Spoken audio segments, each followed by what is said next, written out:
Dear students, आज हम crystal field theory के बारे में पढ़ेंगे, यानी कि क्रिस्टल क्षेत्र सिद्धांत। हंस बेथन ने 1929 के अंदर आयनिक क्रिस्टल के जो लैटिस हैं उसके अंदर आइसोलेटेड कैटायन को रखा था और इस कैटायन को जो चारों तरफ से सराउंडेड जो एनायन थे उनका इफ़ेक्ट का उन्होंने स्टडी किया था।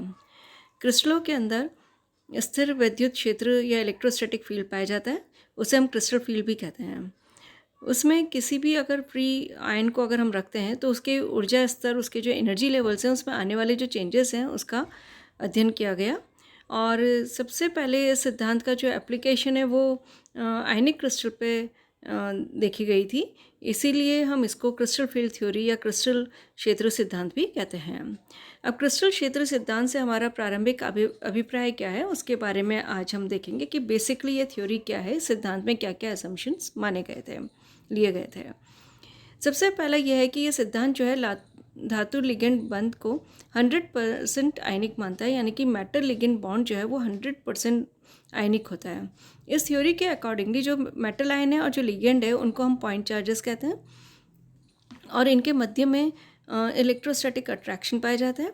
जैसे फॉर एग्जांपल किसी कॉम्प्लेक्स के अंदर अगर कैटायन और एनायन जैसे फ्लोराइड, क्लोराइड, साइनाइड आदि हैं तो इनको हम पॉइंट चार्जेस करेंगे। लेकिन अगर कोई न्यूट्रल मॉलिक्यूल है वहाँ पर, जैसे फॉर एग्जांपल अमोनिया है या वाटर है, तो उसे हम पॉइंट डाइपोल कहते हैं। पॉइंट डाइपोल पोलर मॉलिक्यूल जब भी हम लेते हैं तो पॉइंट डाइपोल का तात्पर्य ये है कि जो उसका ऋणीय ध्रुव है, उसका जो नेगेटिव पोल है वो मेटल आयन की तरफ इंडिकेटेड रहेगा। ये सिद्धांत, दूसरा जो पॉइंट उन्होंने दिया था, उन्होंने ये कहा था कि जो लिगेंड के इलेक्ट्रॉन्स जो ऑर्बिटल के अंदर हैं वो ऑर्बिटल और जो मेटल आयन के डी ऑर्बिटल्स हैं उन दोनों के मध्य में कोई ओवरलैपिंग नहीं होती है। इसका तात्पर्य ये हुआ कि जब ओवरलैपिंग ही नहीं होगी ऑर्बिटल्स की तो फिर कोई भी कोवेलेंट बॉन्ड नहीं बनेगा। कोवेलेंट जब बॉन्ड नहीं बनेगा तो वहाँ पर कोवेलेंट प्रॉपर्टी भी उस बॉन्ड में एग्जिस्ट नहीं करेगी, अर्थात सहसंयोजक जो गुण हैं वो बंध के अंदर अनुपस्थित होते हैं। डी ऑर्बिटल्स में जो इलेक्ट्रॉन का एक्सेप्ट करना जो है वो इस थ्योरी के द्वारा अस्वीकार किया गया है। तीसरा पॉइंट, बेथे ने ये कहा था कि जब कॉम्प्लेक्स जो है वो अगर आयनिक क्रिस्टल लैटिस के रूप में अगर हम कंसीडर करें तो उस स्थिति के अंदर हम ये सोचें कि जो सेंट्रल मेटल आयन है उसमें जो ऑर्बिटल्स हैं उनकी डीजेनरेसी का बना रहना या समाप्त हो जाना क्रिस्टल की ज्योमेट्री या कक्षकों की आकृति पर निर्भर करता है।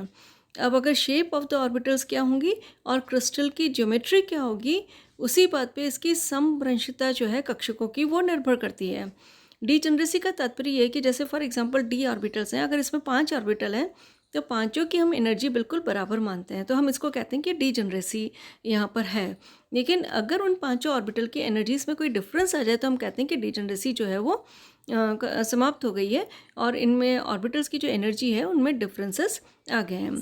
तो सेंट्रल मेटल आयन के अंदर जो ऑर्बिटल की जो डीजेनरेसी है ये बनी रहेगी या समाप्त हो जाएगी, ये टोटली क्रिस्टल की ज्योमेट्री या ऑर्बिटल्स की शेप पर डिपेंड करता है। क्रिस्टल फील्ड थ्योरी को समझने से पहले हम डी ऑर्बिटल्स जो हैं इनकी शेप क्या है और इनकी ओरिएंटेशन क्या है उसको हम अच्छे से समझ लेते हैं। सबसे पहले आप देखिए यहाँ पर डी जेड स्क्वायर लिया है हमने, सेकेंड हमने यहाँ पर D X square minus Y square लिया है, तीसरा यहाँ पर हमने एक्स वाई लिया है, चौथा हमने यहाँ पर वाई जेड लिया है और पांचवा हमने यहाँ पर एक्स जेड लिया है। डी जेड स्क्वायर के अंदर आप देख सकते हैं कि जो भी लॉब्स हैं, जो इसकी पालियाँ हैं, ऑर्बिटल की जो पालियाँ हैं वो एक्स एक्सिस जेड एक्सिस की तरफ इंडिकेटेड है। इसका तात्पर्य ये हुआ कि जो इलेक्ट्रॉन का घनत्व है वो सबसे ज़्यादा जेड एक्सिस की तरफ पाया जाएगा।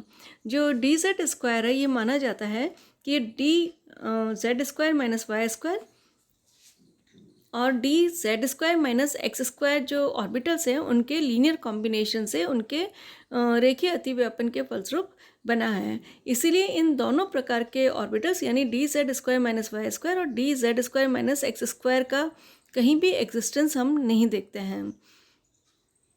सेकेंड हमने यहाँ पर देखा है dx² - y²। इनमें आप देख सकते हैं कि जो लॉब्स हैं वो एक्स एक्सिस या वाई एक्सिस की तरफ इंडिकेटेड है। इसका तात्पर्य यह है कि जो बॉन्डिंग जब भी होगी इन ऑर्बिटल्स के द्वारा तो वो एक्स एक्सिस के अलॉन्ग होगी या वाई एक्सिस के अलॉन्ग होगी, और इलेक्ट्रॉन का घनत्व क्योंकि इन्हीं लॉब्स की तरफ अधिक होता है। तीसरे प्रकार का आप देख सकते हैं dxy है। dxy का तात्पर्य यह है कि जो लॉब्स हैं वो एक्स एक्सिस और वाई एक्सिस के मध्य में है। इसी प्रकार yz में आप देख सकते हैं कि जो वाई एक्सिस और z एक्सिस है उसके मध्य में लॉब्स हैं। ऑर्बिटल की जो कक्षक की जो पालियां हैं वो इन दोनों अक्षों के मध्य में है। और इसी प्रकार हम जो लास्ट जो है dxz, इसके अंदर हम देख सकते हैं कि एक्स एक्सिस और z एक्सिस के मध्य में इसके लॉब्स हैं, ऑर्बिटल के लॉब्स हैं, यानी कि पालियां इंडिकेटेड है। इसका तात्पर्य ये है कि बीच में ही इलेक्ट्रॉन घनत्व जो है वो अधिक होगा इन अक्षों के मध्य में। तो ये इन अक्षों की तरफ ही जब अभिविन्यासित जिस भी साइड में ये अभिविन्यासित रहेंगी वहीं से ही बॉन्डिंग स्टार्ट होगी। पांचवा पॉइंट ये कहा गया कि जो फ्री मेटल आयन है उसके जो डी ऑर्बिटल्स हैं उनकी जो डीजेनरेसी है, जो वो लिगेंड के द्वारा कॉम्प्लेक्स बनाते हैं तो ये समाप्त हो जाती है। अगर कोई हम आइसोलेटेड गैसियस मेटल आयन ले लें तो उसके अंदर हम ये देखते हैं कि जो पांचों के पांचों डी ऑर्बिटल्स हैं वो डीजनरेट होते हैं, यानी कि संभ्रंश होते हैं। और लेकिन अगर कोई भी ऋण आवेश अगर वहाँ पर आ जाए जिसके कारण गोलाकार सममिति हो या स्फेरिकल सिमेट्रिकल अगर फील्ड हो, तो उस स्थिति के अंदर धातु आयन के जो पांचों ऑर्बिटल्स हैं उनकी ऊर्जा में समान वृद्धि होगी, उनकी एनर्जी इक्वल रूप से राइज करेगी।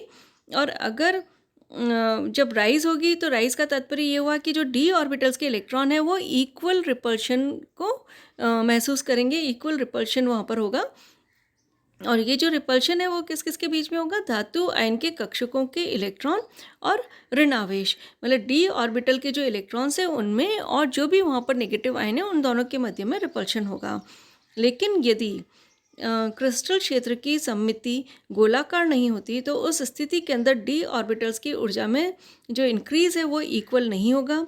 जब डी ऑर्बिटल्स की ऊर्जा इक्वल इंक्रीज़ नहीं होगी तो इसका मतलब क्या हुआ कि यहाँ पर स्प्लिटिंग हो जाएगी कि कुछ ऑर्बिटल्स की एनर्जी ज़्यादा हो जाएगी, कुछ की कंपैरेटिवली कम होगी, या हम कह सकते हैं कि डी ऑर्बिटल्स का विपाटन हो जाएगा। और ये टोटली क्रिस्टल की ज्योमेट्री यानी कि ज्यामिति के ऊपर निर्भर करता है। 6 पॉइंट इसमें यह है कि इस विभाजन के फलस्वरूप जो भी यहाँ स्प्लिटिंग हो रही है उसके कारण जो कुछ डी कक्षक हैं वो औसत ऊर्जा से उनकी कम ऊर्जा हो जाएगी और कुछ की जो है वो उच्च ऊर्जा हो जाएगी, यानी कुछ लो एनर्जी स्टेट के अंदर चले जाएंगे, कुछ जो है वो हाई एनर्जी स्टेट के अंदर चले जाएंगे। मतलब जब भी कोई अगर लिगेंड पास में आएगा, जब डी ऑर्बिटल्स की स्प्लिटिंग होगी, उसका विपाटन होगा, तो कुछ ऑर्बिटल्स की एनर्जी कम हो जाएगी और कुछ की जो है एनर्जी हाई हो जाएगी। जो लोअर एनर्जी वाले ऑर्बिटल्स होंगे, अब इलेक्ट्रॉन का वहाँ पर पुनः वितरण होगा, रीडिस्ट्रीब्यूशन होगा। इलेक्ट्रॉन्स जो हैं अब लोअर एनर्जी वाले स्टेट वाले जो ऑर्बिटल हैं उसमें जाएंगे पहले, और फिर बाद में वो हायर एनर्जी वाले के अंदर फिलअप होंगे। तो ये जो पार्ट है इसके अंदर कुछ इस प्रोसेस के अंदर जब रीडिस्ट्रीब्यूशन होगा इलेक्ट्रॉन्स का तो इस प्रोसेस के अंदर कुछ एनर्जी में कमी आती है। तो ये जो मुक्त हुई ऊर्जा है उसको हम बोलते हैं क्रिस्टल फील्ड स्टेबलाइजेशन एनर्जी, क्रिस्टल क्षेत्र स्थायीकरण ऊर्जा। 7वां पॉइंट जो कहा था उन्होंने कि CFEC के द्वारा जो कॉम्प्लेक्सेस हैं उनकी थर्मोडायनेमिक प्रॉपर्टीज़ जो हैं उसको हम आसानी से समझा सकते हैं। इसके आधार पर हम ट्रांजिशन मेटल के इनके कलर, उनकी मैग्नेटिक प्रॉपर्टीज़, उनके एब्जॉर्प्शन स्पेक्ट्रम जो है उसको भी आसानी से समझा सकते हैं, जिसे हम VBT के द्वारा अच्छे से नहीं समझा पाए थे। 8वां पॉइंट जो उन्होंने कहा कि जो क्रिस्टल फील्ड है उसके अंदर जो मेटल आयन है उसके डी ऑर्बिटल्स की जो स्प्लिटिंग हो रही है वो इस प्रकार से होती है कि कुछ डी ऑर्बिटल्स की ऊर्जा जो है एनर्जी है वो उसमें कुछ की कम हो रही है और कुछ की इंक्रीज़ हो रही है। तो जो ये डिक्रीज़ है, टोटल डिक्रीज़ है, total decrease will be equal to total increase.